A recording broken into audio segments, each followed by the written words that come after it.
আসসালামু আলাইকুম রহমতুল্লাহ। এসএসসি 2025 তোমাদের এখনো এ প্লাস পাওয়া সম্ভব। ধরে নাও তোমার প্রস্তুতি যেমনই হোক না কেন, তুমি যদি এখনো জাস্ট সঠিক একটা গাইডলাইন এবং রোডম্যাপ অনুযায়ী পড়াশোনা করো, তুমি এখনো ইনশাল্লাহ এ প্লাস পাবে।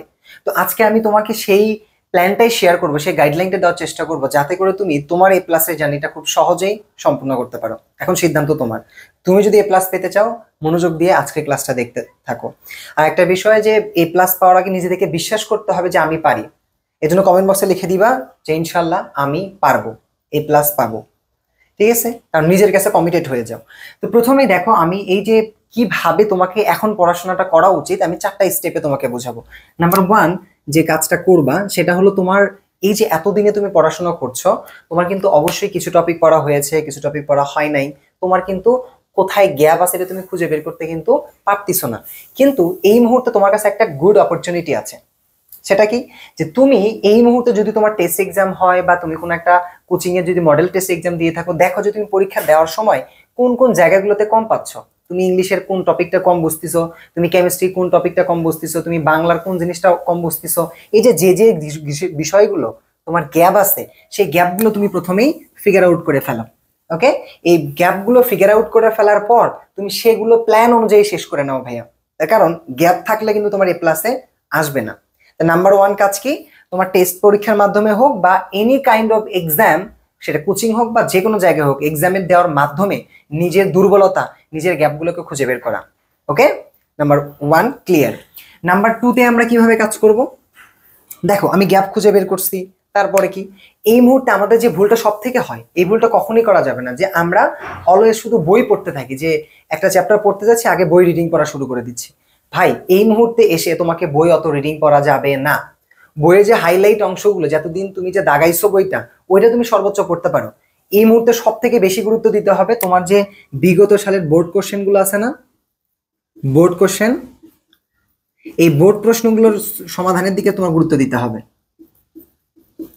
ঠিক আছে, তোমাকে বেশি বই রিডিং করার দরকার নাই। এই মুহূর্তে থেকে সব থেকে বেশি যেটা ইফেক্টিভ দিক বয়ে আনবে, সেটা হইলো বিগত 4-5 বছরের প্রশ্ন সলভ করা। সেটা বাংলা হোক, ইংরেজি হোক, সেটা তোমার কি বলে যে ফিজিক্স হোক, কেমিস্ট্রি হোক, ম্যাথ হোক, বায়োলজি হোক, হোয়াটএভার, কোনো সমস্যা নেই। কিন্তু তোমাকে কি করতে হবে, বিগত সালের প্রশ্নগুলো সলভ করতে হবে বেশি বেশি। ওকে, এখন তুমি বলবা, আচ্ছা ভাই, বিগত সালে তো সিকিউ আছে, এমসিকিউ আছে, তাই না? কিভাবে কোনটা পড়বা? মনে রাখো যে এই বিগত সালের প্রশ্ন সলভিং এর সময় তোমাকে একটা প্ল্যান অনুযায়ী পড়তে হবে। সেটা কি, তোমাকে তো বিগত সালে অনেক প্রশ্ন আছে, সবগুলো সমাধান করবা? উত্তর হইলো না। তুমি চ্যাপ্টার ওয়াইজ, ধরে নাও আমি বলতেছি ফিজিক্সের একটা চ্যাপ্টার তুমি সলভ করতেছো, মনে রাখো যে একটা চ্যাপ্টারের থেকে সর্বোচ্চ 4 থেকে 5টা ক্যাটাগরিতে প্রশ্ন আসে। যখন তুমি বিগত সালে প্রশ্নগুলো সলভ করতে যাবা, তখন তুমি দেখবা যে একই ধরনের প্রশ্ন, একই ধরনের প্যাটার্ন বারবার আসতেছে। এইরকম 5টা টপিক বা 5টা টাইপ সৃজনশীল তুমি সলভ করবা, এবং যে 5টা টাইপ বারবার আসতেছে, ওই 5টা টাইপ তুমি কি করবা, চিহ্নিত করে বা স্টার দিয়ে রাখতে পারো, ট্রিপল স্টার দিয়ে রাখতে পারো, বা অন্য কোনো ভাবে ফিগার আউট করে রাখবা। উত্তর হলো কেন, তার কারণ যখন তোমার ফাইনাল এক্সাম চলে আসবে, তখন কিন্তু তোমার কাছে অত বেশিও সময় থাকবে না পরীক্ষার আগের রাতে। তখন যে গুরুত্বপূর্ণ সিকিউ গুলো তুমি দাগায় রাখছো, জাস্ট ওগুলো একবার চোখ বুলায় যাবা, তোমার অনেক উপকারে আসবে। আর এমসিকিউর ক্ষেত্রে কি করবা, কোনো কথা ছাড়াই, কোনো কথা ছাড়াই 5 থেকে 7 বছরের যে এমসিকিউ গুলো আছে, জাস্ট চোখ দিয়ে সুন্দরভাবে দেখে দেখে যাবা এবং বুঝে বুঝে একটু সলভ করার চেষ্টা করবা। মোর দেন এনাফ, যথেষ্ট ইনশাল্লাহ। তো 3 নাম্বার স্টেপে যেটা তোমাকে করতে হবে, 2 নাম্বার গেল, 3 নাম্বার স্টেপে এটা ছিল 3 নাম্বার স্টেপ, যে তোমাকে মূল টপিকগুলো চিহ্নিত করে। তো এবার 4 নাম্বার স্টেপটা কি ভাই, 4 নাম্বার স্টেপটা তোমাদের জন্য সব থেকে বেশি ইম্পর্টেন্ট। সেটা হইলো যে ভাই, এত কিছু পড়ার সময় তুমি মোটিভেশন ধরে রাখতে পারবা না, তুমি ডিমোটিভেট হয়ে যাবা।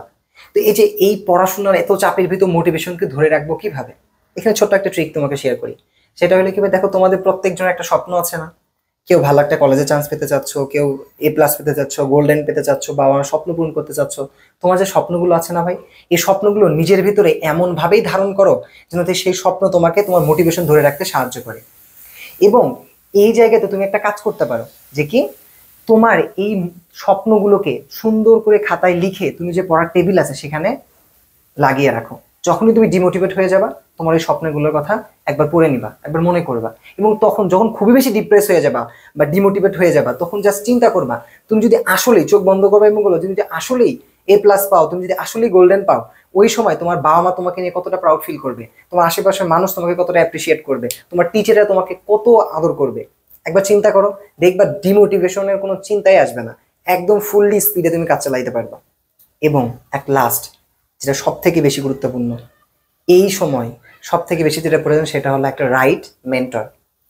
এই মুহূর্তে তোমরা তোমাদের সঠিক পথে যেতে পারবে না, তোমাদের ভুল হবেই, তুমি এমন একটা মেন্টর রাখো যে তোমাকে তোমার ভুলগুলো ধরে দিবে, তোমার পড়াশোনার প্ল্যানটা কেমন হওয়া উচিত, তোমার গাইডলাইনটা কেমন হওয়া উচিত, তোমার কখন কোন সাবজেক্ট পড়া উচিত, কিভাবে পড়া উচিত, এইরকম একটা মেন্টর তুমি রাখো। এটা তোমার বাবা হইতে পারে, মা হইতে পারে, বড় ভাই হইতে পারে, এনি কাইন্ড অফ কেউ হইতে পারে। যাদের কেউ নাই তাদের জন্য ইনশাল্লাহ আমি আছি, আমি চেষ্টা করবো তোমাদের পাশে থাকার জন্য। আমি আমার ফেসবুক পেজ লিঙ্কটা এখানে দিয়ে দিব, তোমরা অবশ্যই অবশ্যই আমাদের পেজে ইনবক্সে আমাকে নক দিবা। আমি চেষ্টা করব তোমাদের পাশে থেকে তোমাদের সঠিক নির্দেশনা দেওয়ার মাধ্যমে তোমার এই ক্লাসটা নিশ্চিত করতে। তো আজকে এই পর্যন্তই। ক্লাসটা যদি ভালো লাগে জাস্ট তোমার একজন বন্ধুর সাথে শেয়ার করবা। ভালো থাকো, সুস্থ থাকো, দেখা হচ্ছে নেক্সট ক্লাসে। আসসালামু আলাইকুম রহমতুল্লাহ।